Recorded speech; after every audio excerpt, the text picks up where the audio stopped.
Where's my coffee? The sophisticated review. Yes. Hello, welcome back to the Toronto International Film Festival. Just having a coffee break. And we're going to review a film that we saw yesterday called Brad's Status, which stars Ben Stiller. This is such a long time ago. Who else is in it? It was literally yesterday. Michael Sheen.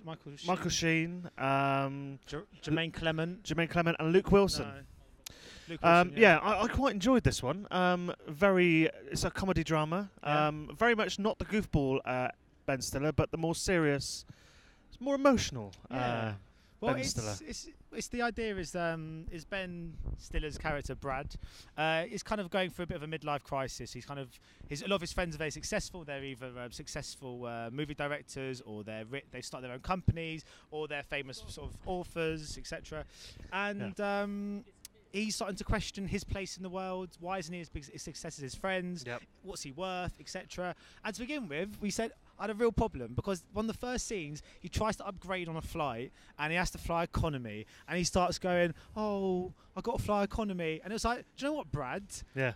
So do we. Actually, we got to Canada. I got really annoyed. I thought this is going to be one of the biggest kind of first world problems we've ever dealt with. This guy moaning about, "Oh, look at his kid's off to Harvard. Oh, poor guy." There's people who can't eat in the world. There's people starving. But first world problems. Having said that, writer and director Mike White addresses all of those problems across slowly the course of the movie, but surely. Yes. So across the course, so whether it's other characters saying to Brad, "What you're talking absolute rubbish. What you're on about? Your life's really good," or him coming to the realization actually things aren't. So it's one of those things where initially I was like, "This is absurd," but actually the film does that knowingly and then seeks to address it, which I quite liked. Yeah. It's an interesting. It's one that sort of keeps you involved all the way through, and just when you're about to, going back to what you were saying, when you think about something that's happened in the film already, it then is brought back to your attention and then addressed, which is great. And I just think, I mean, the whole point of, no, you can't define what a midlife crisis is, but this kind of rationalizes the irrational in some ways, in the sense that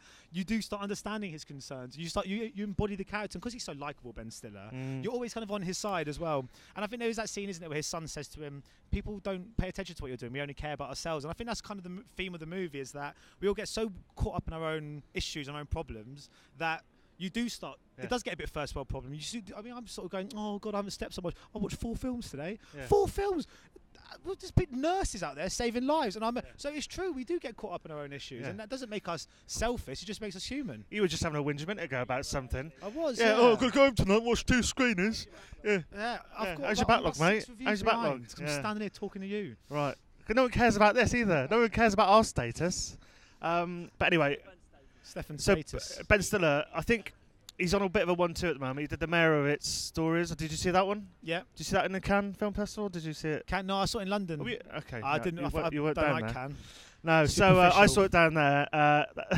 That's obviously a Netflix film. This seems it's in a sort of similar bracket, I think. But again, great suit sort of for the streaming service, don't you think? Oh, yeah. Quite an easy one to put on in the background and just enjoy. And also, I was so up for this in the morning.